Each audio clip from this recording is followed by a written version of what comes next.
जय Hind aspirants, this is Ahir and I welcome you back to SSB crack exams. आज के इस लेक्चर में हम चंद इंपॉर्टेंट से एमसीक्यूज डिस्कस करेंगे और उन्हें सॉल्व करने की कोशिश करेंगे regarding preamble to the Indian constitution. देखिए, प्रियम्बल दरअसल होता क्या है, मैंने कई बार अपने वीडियोस में भी आपसे एक्सप्लेन किया हुआ है कि प्रियम्बल जो है वो एक कंटेक्स्ट है या फिर इंट्रोडक्टरी पेज आप कह सकते हैं, जो कि हमारे कॉन्स्टिट्यूशनल फोर फादर्स के माइंड में क्या है उसके बारे में बताता है। कॉन्स्टिट्यूशन हमें किन किन चीज़ों की गारंटी देने की कोशिश करता है उसके बारे में भी बताता है। और सोर्स ऑफ अथॉरिटी या फिर पावर क्या है, जहाँ से कॉन्स्टिट्यूशन अपना पावर अथॉरिटी लेता है, उसके बारे में भी इंफॉर्मेशन देता है। तो आइए आगे चलते हैं और कई सारे एमसीक्यूज को सॉल्व करने की कोशिश करते हैं। By the end of this lecture I assure you कि प्रियम्बल से रिलेटेड आपके जो कुछ भी इंपॉर्टेंट से डाउट्स हैं, क्वेरीज हैं, वो सभी पूरी तरीके से सॉल्व हो जाएंगे। तो पहला एमसीक्यू आप यहाँ पर देख सकते हैं। What is the introductory statement that begins with "We the people of India" called? Introduction, preamble, constitution statement या फिर फॉरवर्ड। अब हम सभी को भी पता है कि द वेरी इंट्रोडक्टरी पेज या फिर इंट्रोडक्टरी स्टेटमेंट जो इंडियन कॉन्स्टिट्यूशन का है, it is actually preamble to the Indian constitution. ये पहला पेज आप कह सकते हैं, कंटेक्स्ट आप कह सकते हैं, फॉरवर्ड आप इसको कह सकते हैं। तो यहाँ पर आप क्लियरली देख सकते हैं कि the very words with which the introductory statement starts is "we the people of India", यानी कि पावर कॉन्स्टिट्यूशन ऑफ इंडिया कहाँ से ले रहा है, अथॉरिटी कहाँ से ले रहा है, it is we the people who are empowering it. ठीक है, सो कई सारे सुप्रीम कोर्ट के जजमेंट्स में भी as far as preamble was concern, वहां पर भी क्लैरिटी दी गई कि भले ही नॉन जस्टिसएबल इन नेचर क्यों ना हो, लेकिन हमें कॉन्स्टिट्यूशन के इंटरप्रिटेशन में बहुत ही मदद में आता है प्रियम्बल। ठीक है, so B is the right answer. आगे बढ़ने से पहले आपको एक और छोटा सा टिप देता जाऊं कि इंडियन प्रियम्बल का इंस्पिरेशन हमने दरअसल यूनाइटेड स्टेट से लिया हुआ है। Next important question: how many words are there in the preamble to the Indian Constitution? Is that 42, 48, 85 या 56? ये थोड़ा बहुत टफ और स्ट्रेट अवे फैक्चुअल क्वेश्चन है। So currently there are 85 words in the preamble to the Indian Constitution, which starts with "We the people." Which date is mentioned in the preamble as the adoption of the Constitution?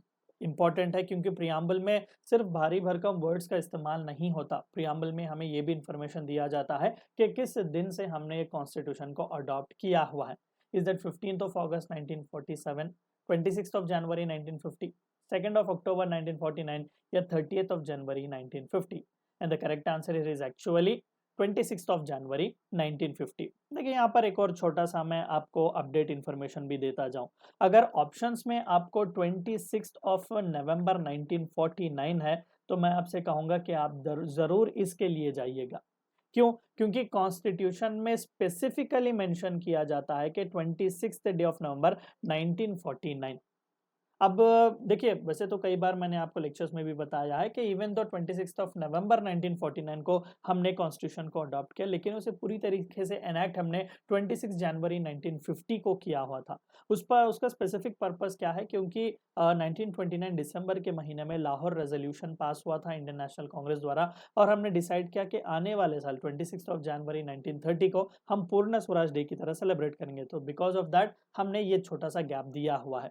लेकिन फिर भी अगर आपको options में 26 नवंबर 1949 दिखे तो you should go for that, लेकिन जो कि ऑप्शंस में नहीं दिया गया था, और 26 जनवरी 1950 को ही हमने इंडिया को रिपब्लिक की तरह अनाउंस किया और पूरे जितने भी पार्ट्स हैं, जितने भी आर्टिकल्स वगैरह हैं, वो सभी को हमने एनैक्ट किया हुआ था। So B will be the right answer in this concern. I hope आपका डाउट क्लियर हो चुका हुआ होगा।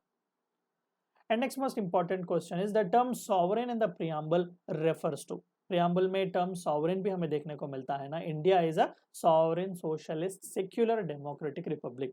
सो the word sovereign stands for unlimited power of the government, independence of the judiciary, absence of external control, autonomy of the states.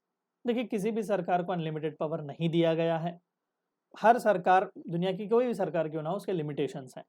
Judiciary का independence sovereignty उसे नहीं कहेंगे हम। स्टेट्स को ऑटोनॉमी प्रोवाइड करना ये फेडरलिज्म का हिस्सा है। जी हाँ, बिल्कुल, एब्सेंस ऑफ एक्सटर्नल कंट्रोल।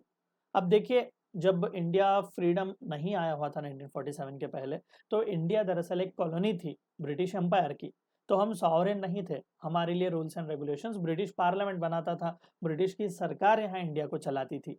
लेकिन जैसा ही इंडिपेंडेंस हमें आया और कॉन्स्टिट्यूशन को हमने अडॉप्ट किया, we proclaimed ourselves to be sovereign, यानी कि हम अपने ही बड़े हैं, हमारे ऊपर कोई नहीं है बड़ा, यानी कि हम किसी की कॉलोनी नहीं है, कोई भी मोनार्क या डिक्टेटर हमारे ऊपर नहीं है। We are the one who will decide for ourselves, यानी कि एक्सटर्नल कंट्रोल अब हमारे ऊपर नहीं है। So C is the right answer for that. Next MCQ, which of the following ideals is not explicitly mentioned in the preamble. बहुत ही खूबसूरत सा एमसीक्यू है। Justice, fraternity, equality and federalism. थोड़ा बहुत कॉन्स्टिट्यूशन को और प्रियम्बल को ध्यान से पढ़ेंगे, so you will find all those terms except for federalism. अब एक और बात भी बता दूं कि फेडरलिज्म वर्ड आपको सिर्फ प्रियम्बल में नहीं, पूरे कॉन्स्टिट्यूशन में कहीं पर भी देखने को नहीं मिलता। So D is the right answer for that. बाकी जस्टिस, फ्रैटर्निटी, इक्वालिटी, जस्टिस यानी कि न्यायता, फ्रैटर्निटी भाईचारगी, और इक्वालिटी समानता, इसके प्रोमिसेस हमें इम्प्लिसिटली दिए जा चुके हैं प्रियम्बल में। So D federalism is the right answer for this. The term secular in preamble signifies, हम यूज करते हैं ना word sovereign secular democratic republic. तो सेक्युलर का मतलब क्या है? Coexistence of multiple religion, absence of any religion, freedom to practice and propagate any religion, equal treatment of all religions by the state। अब देखिए थोड़ा बहुत यहाँ पर हमें इंडियन कंटेक्स्ट को देखना पड़ेगा। सच बताएं तो यूएस के बेसिस पर अगर हम देखें, यूएस पॉलिटिक सिस्टम पर अगर हम देखें, तो absence of any state religion can be considered as being secular. लेकिन इंडिया का सेक्युलरिज्म थोड़ा बहुत अलग है। हम यहाँ पर क्या करते हैं, हम यहाँ पर सभी रिलीजन्स को इक्वल ट्रीटमेंट देने की कोशिश करते हैं। स्टेट का कोई भी स्पेसिफिक सा रिलीजन हमारा नहीं है, लेकिन लेकिन जरूरत पड़ने पर हम वहां पर भी अपने हाथ पैर लगा सकते हैं। This is what it can say. Best example मैं अगर आपको दूं तो आर्टिकल 17 आप ले सकते हैं। आर्टिकल 17 क्या करता है? अबॉलिश करता है अनटचेबिलिटी को। अगर कोई भी रिलीजन उसे सपोर्ट करने की कोशिश कर रहा है तो नो डाउट वहां पर उस पर बैन लगा दिया जाएगा। तो क्या आपको नहीं लगता कि यहाँ पर रिलीजन में भी स्टेट अपना इंटरफेरेंस दे रहा है? क्यों? क्योंकि यहाँ पर इक्वालिटी का कॉन्सेप्ट है, सभी ह्यूमंस इक्वल है, ऊंच नीच ये छुआछूत का काम ये सही नहीं है। So D is the right answer.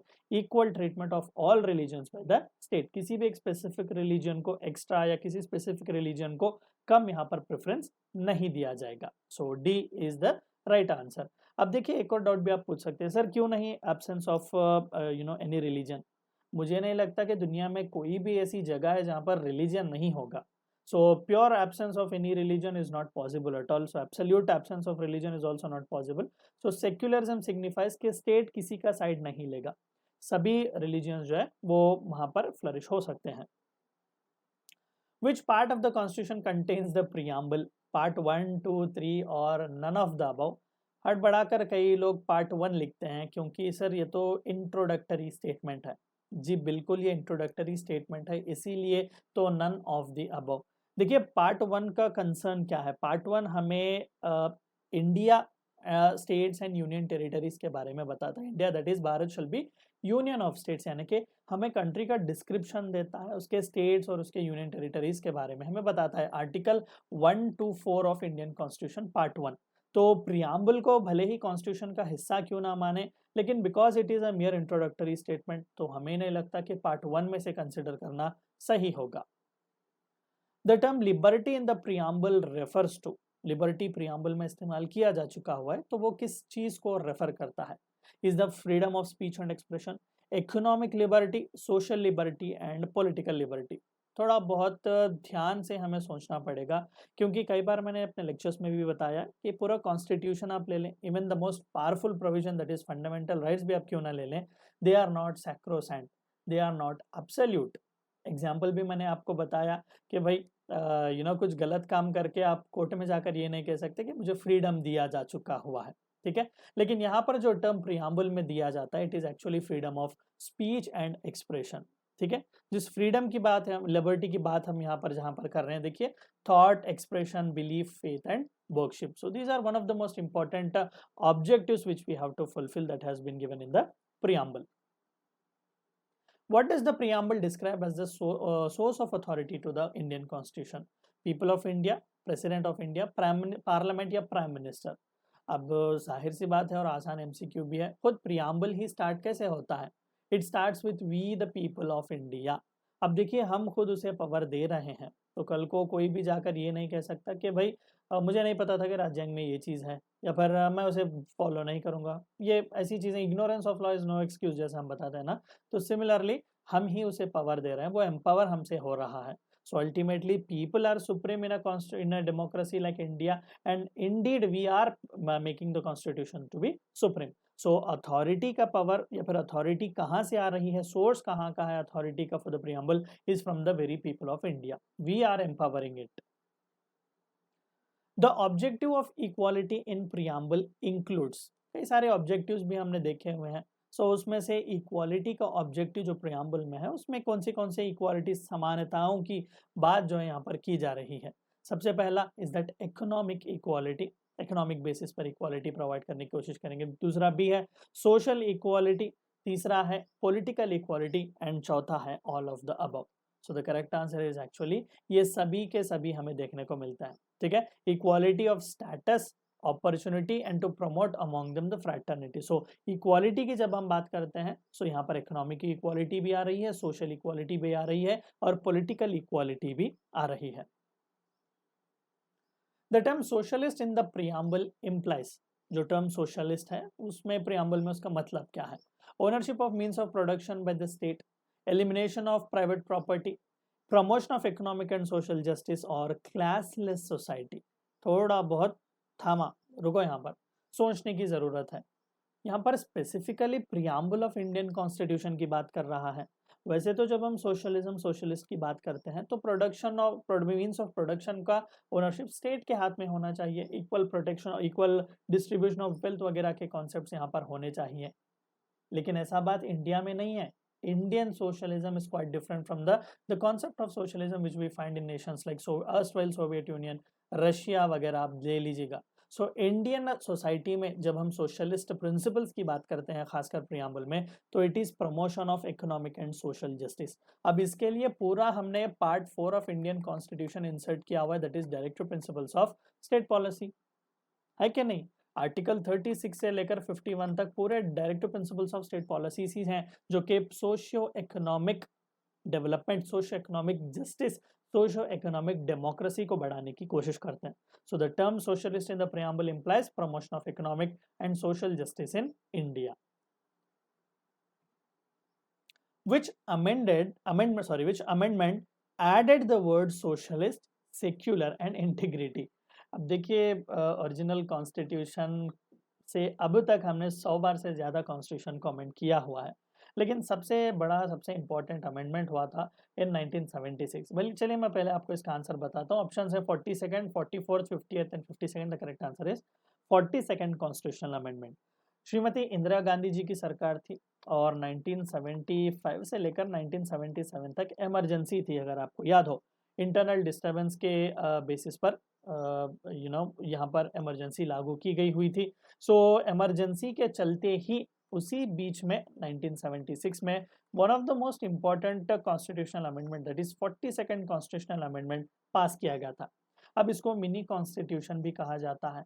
अब इसी मिनी कॉन्स्टिट्यूशन के चलते इवन प्रियम्बल को भी अमेंड किया गया।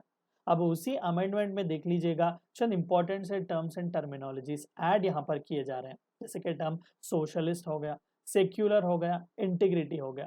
इससे पहले ये सभी नहीं थे ओरिजिनल कॉन्स्टिट्यूशन में, द टर्म्स सोशलिस्ट, सेक्युलर या इंटीग्रिटी नहीं था। महज वहाँ पर सॉवरेन डेमोक्रेटिक रिपब्लिक था, और इंटीग्रिटी की जगह सिर्फ यूनिटी ऑफ द नेशन था। श्रीमती इंदिरा गांधी जी ने सोशलिस्ट, सेक्युलर भी ऐड किया और इंटीग्रिटी भी ऐड किया to the term unity of India. So A is the right answer. The term fraternity in the preamble signifies is that brotherhood and unity among the people of India, caste based unity, religion based unity और political unity। देखिए politics पर भी you can be divided, Congress, BJP, कई सारे ऐसे ideological basis है। Religious unity भी मुश्किल ही है, मुसलमान है, हिंदू है, सभी है। कास्ट बेस्ड यूनिटी ये तो गलती भी है क्योंकि हम लोगों को कास्ट के बेसिस पर डिवाइड कर रहे हैं। सो द वेरी फ्रैटर्निटी, भाईचारगी जिसके बारे में प्रियम्बल डिस्क्राइब करता है, it is brotherhood and unity among the people of India. किसी भी कास्ट के हो, रिलीजियन के हो, पॉलिटिकल आइडियोलॉजी के हो, जेंडर के हो, वेल्थ के, कोई भी डिस्क्रिमिनेशन आपके बीच क्यों ना हो, you all are Indians irrespective of that, and you all should live like brothers among each and everyone. So fraternity का concept, brotherhood and unity among the people of India. The preamble of Indian Constitution reflects the influence of which document? किस document का ज्यादा influence हमें preamble में देखने को मिलता है? इज दैट मैग्ना कार्टा जो कि किंग जॉन ने रिलीज किया हुआ था 12th सेंचुरी के आसपास, bills of right from the United states of America, universal declaration of human rights, UN का वेरी ना चार्टर जिसके तहत कई सारे इंपॉर्टेंट से डिक्लेरेशन हमें दिए गए थे, and French revolution declaration. And the correct answer is actually liberty, equality, fraternity, जो कि फ्रेंच रेवोल्यूशन के सबसे 3 मोस्ट इंपॉर्टेंट पावरफुल नारे रहे हैं। सो नो डाउट हमारे प्रियम्बल में भी सबसे ज्यादा इंस्पायरिंग या इन्फ्लुएंस इसी फ्रेंच कॉन्सेप्ट का ही है। आप देखिए प्रियम्बल को ध्यान से, लिबर्टी, इक्वालिटी और फ्रैटर्निटी की ही यहाँ पर बात ज्यादातर की जाती है। देखिए बिल्स ऑफ राइट का इन्फ्लुएंस हमने यूएसए से जरूर लिया, लेकिन उसे फंडामेंटल राइट के कॉन्सेप्ट को बनाने के लिए, fundamental right part 3 Indian constitution को लिखने के लिए हमने इन्फ्लुएंस वहां से लिया हुआ है। लेकिन प्रियम्बल की बात करें तो ज्यादातर हेवी इन्फ्लुएंस हमने फ्रेंच रेवोल्यूशन के आइडियल से ही, that is liberty, equality and fraternity से ही लिया हुआ है। The term union of states signifies, article 1 में आप देख लीजिएगा, India that is Bharat shall be union of states, federal structure, unitary structure, confederation या पार्लियामेंटरी सिस्टम। स्पेसिफिकली दे रहा है कि यूनियन ऑफ स्टेट्स जो कि इंडियन कॉन्स्टिट्यूशन में इस्तेमाल किया गया है, it is for federal structure. कहीं पर भी वर्ड फेडरेशन या फेडरलिज्म यूज नहीं किया गया है। अब देखिए एक और छोटी सी अच्छी चीज आपको यहाँ पर याद करनी है, sir directly federation of state क्यों नहीं देते? देखिए यहाँ पर भी 2 काइंड ऑफ फेडरेशन हमें देखने को मिलता है, एक कमिंग टुगेदर फॉर फेडरेशन, दूसरा holding together federation. United states of America का आप एग्जाम्पल ले लें, 13 कॉलोनीज जब बोस्टन टी पार्टी हुई थी, बाद में उन्होंने अपना डिक्लेरेशन दिया होता है इंडिपेंडेंस का, तो 13 इंडिपेंडेंट कॉलोनीज आई हुई थी और उन्होंने कहा कि भाई हम यूनाइटेड स्टेट्स ऑफ अमेरिका बनाते हैं, यानी कि स्टेट्स खुद होकर आ रहे हैं यहाँ पर नेशन बनाने के लिए। तो यहाँ पर स्टेट्स को राइट नहीं है कि वो यहाँ पर सीड हो जाए, यानी कि टूट जाए, टूटेंगे भी नहीं, क्यों? क्योंकि वो खुद आ रहे हैं। वही अगर आप इंडिया का कॉन्सेप्ट ले लें, सो इट इज होल्डिंग टुगेदर। जब 1947 इंडिपेंडेंस एक्ट पास हुआ, लॉर्ड माउंटबेटन का प्लान आया पार्टीशन का, तो वहां पर एक छूट दी गई थी 550 प्रिंसली स्टेट्स को कि वो चाहे तो पाकिस्तान ज्वाइन कर सकते हैं, चाहे तो इंडिया ज्वाइन कर सकते हैं, या फिर अपना इंडिपेंडेंस खुद वो प्रोक्लेम कर सकते हैं। अब ऐसी चीज इंडिया के लिए बहुत ही हानिकारक थी, तो the iron man of India Sardar Vallabh Bhai Patel जी ने एक ही झटके में इन सभी 550 प्रिंसली स्टेट्स को इंडियन यूनियन का हिस्सा बनाया। बनोगे या मैं आऊं वहां पर आर्मी लेकर, सिंपल सी चीज थी। So India is holding together federation. So इसी प्रॉब्लम से डील करने के लिए बाबा साहब अम्बेडकर ने एक जीनियस आइडिया निकाला और उन्होंने इस टर्म को इस्तेमाल किया, यूनियन ऑफ स्टेट्स, यानी कि स्टेट को राइट नहीं है कि वो यूनियन से सीड हो सके, अलग हो सके, पकड़ के हमने रखा हुआ है। So Indian federation is a very unique federation. The term democracy in the preamble implies socialist, secular, democratic republic है ना India. So what is that? Is that direct democracy, parliamentary democracy, presidential democracy या फिर republic? And the correct answer is parliamentary democracy। हम अपने leaders को elect करके parliament में भेजेंगे, फर्दर पार्लियामेंट में जो लोग बैठेंगे वो हमारे प्रधानमंत्री को, प्रेसिडेंट वगैरह को चुनेंगे। So parliamentary democracy is the right answer. The preamble declares India to be, India को प्रियम्बल किस तरीके से डिक्लेयर करता है? Is that a federal republic, democratic republic, socialist republic और अ पीपल्स रिपब्लिक? डाउट आपको 2 चीजों पर जा सकता है, एक है डेमोक्रेटिक, दूसरा है socialist.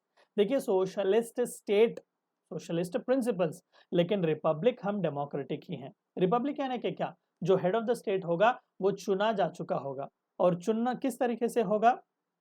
Through democracy, universal adult franchise ही है। So B is the right answer, sovereign, socialist, secular, democratic republic. Who is referred to as the people of India in the preamble? Are they citizens, government, parliament या president? Of course, हम नागरिक ही तो हैं, citizens ही हैं, जिन्हें we the people of India कहा जा रहा है, क्योंकि हम ही source of authority हैं constitution का। The preamble serves as the guiding spirit for the interpretation of the constitution according to article 1, 21, 32 या 147। तो सुप्रीम कोर्ट में जब कई बार केसेस गए, केशव नंदा भारती जी का आप केस ले लें, या फिर LIC union of India versus LIC का भी केस आप ले लें, तो वहां पर क्लियरली यही बातें हमें कही गई है कि भाई इवन बिरुबारी यूनियन के केस में भी ये बात कही गई है। सो प्रियम्बल जो है वो कॉन्स्टिट्यूशन का हिस्सा है, एंड अल्टीमेटली भले ही वो नॉन जस्टिसेबल इन नेचर क्यों ना हो, लेकिन हमारे कॉन्स्टिट्यूशनल फोर फादर्स के माइंड को समझने के लिए और कॉन्स्टिट्यूशन को इंटरप्रेट करने के लिए बहुत ही इस्तेमाल में आता है। तो आर्टिकल 32 आप देख लीजिएगा, indirectly the soul of Indian constitution जिसे कहा जाता है, ठीक है। या फिर जो जुडिशियल रिव्यू का एक प्रावधान हमें प्रोवाइड करता है, तो जुडिशियल रिव्यू के तहत ही तो सुप्रीम कोर्ट को मदद आती है कि कौन से प्रावधान को किस तरीके से इंटरप्रेट करना पड़ेगा। So it is under article 32 of the Indian constitution, that is right to constitutional remedies, के प्रियम्बल को एक गाइडिंग स्पिरिट की तरह इस्तेमाल किया जा सकता है। The preamble was adopted by the constituent assembly on, अब देखिए छोटा सा ट्रिक, हमने इनिशियली भी इसका आंसर दिया हुआ है, लेकिन ऑप्शंस ध्यान से पढ़ें। 26 नवंबर 1949, 26 जनवरी 1949, 1950, 15 अगस्त 1947 या 2 अक्टूबर 1949। ऐसे मौके पर नो डाउट आप आंख बंद करके 26 नवंबर को जाओ। अब देखो दोनों ही है, ये वाला मैंने आपको ऊपर नहीं बताया हुआ था, this was the specific reason, कि जब दोनों ही आपको दिया जाए तो नो डाउट आप 26 नवंबर को ही जाइए, ठीक है। क्योंकि यही वो दिन था जब कॉन्स्टिट्यूशन लिखना खत्म हुआ और कई सारे मेजर प्रोविजंस हमने अडॉप्ट किए हुए थे। इट वाज ऑन 26 जनवरी 1950 जब पूरे कॉन्स्टिट्यूशन को हमने इफेक्ट में लाया हुआ था। सो 26 नवंबर हर साल हम संविधान दिवस की तरह सेलिब्रेट करते हैं। Which part of the constitution deals with the amendment procedure? पूरे कॉन्स्टिट्यूशन को अमेंड किया जा सकता है, ठीक है, लेकिन बेसिक स्ट्रक्चर को नहीं। तो वो अमेंडमेंट का प्रोसीजर यहाँ पर कहाँ पर है, पार्ट 1, पार्ट 2, पार्ट 11 या part 20, and part 20 is the right answer. Specifically अगर मैं आर्टिकल बताऊं तो आर्टिकल 368 ऑफ इंडियन कॉन्स्टिट्यूशन। अब इस पर भी कई सारे विवाद और झगड़े हुए कि क्या इंडियन पार्लियामेंट को पावर्स दिए गए हैं कॉन्स्टिट्यूशन को अमेंड करने के लिए। तो कई सारे जजमेंट्स में भी यहाँ पर सुप्रीम कोर्ट ने कहा कि देखो आर्टिकल 368 आपको पावर देता, प्रोसीजर बताता है, पावर नहीं देता।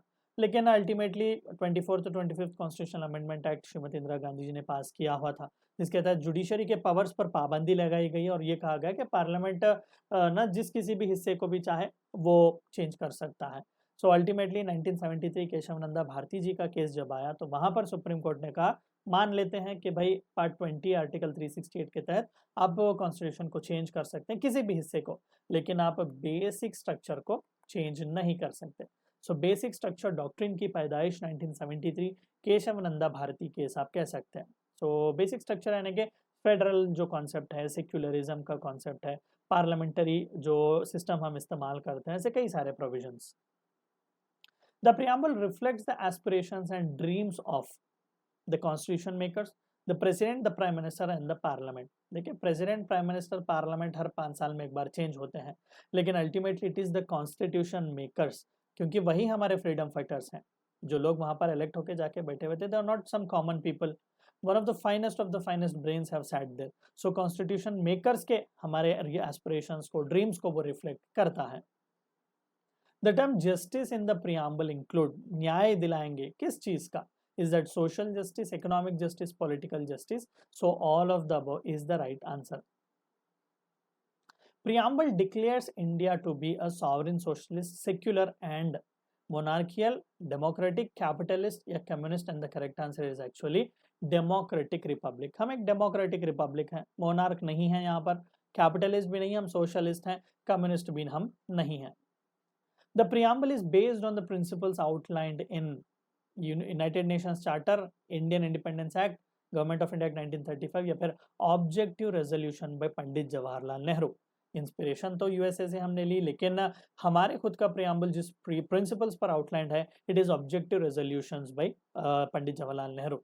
13 दिसंबर 1946 को जब कॉन्स्टिट्यूंट असेंबली की बैठक हुई तो वहां पर ऑब्जेक्टिव रेजोल्यूशन लाया गया था, लोगों को बताने के लिए, हमारे कॉन्स्टिट्यूशन राइटर्स को एक मार्गदर्शन देने के लिए पंडित नेहरू जी ने स्पीच दी हुई थी। So that speech was objective resolution, उसी को हमने अल्टीमेटली अपना प्रियम्बल बनाया हुआ था।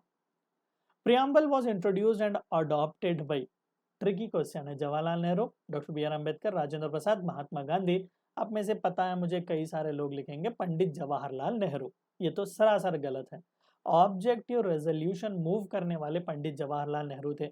उस ऑब्जेक्टिव रेजोल्यूशन को लेकर, उसे तोड़ मरोड़ कर, उसे एक खूबसूरत सा इंट्रोडक्टरी डॉक्यूमेंट बनाकर उसे कॉन्स्टिट्यूंट असेंबली में इंट्रोड्यूस करके अडॉप्ट करवाने वाले हमारे बाबा साहब अम्बेडकर थे, the father of Indian constitution. The preamble declares India to be a federal state, that is quasi-federal, strongly federal, unitary या फिर confederal. The correct answer is quasi-federal. अब एक और छोटा सा टिप भी मैं आपको दे दूं कि किस कंट्री से इंस्पिरेशन हमने लेकर अपना फेडरेशन बनाया हुआ है, and the correct answer is Canada.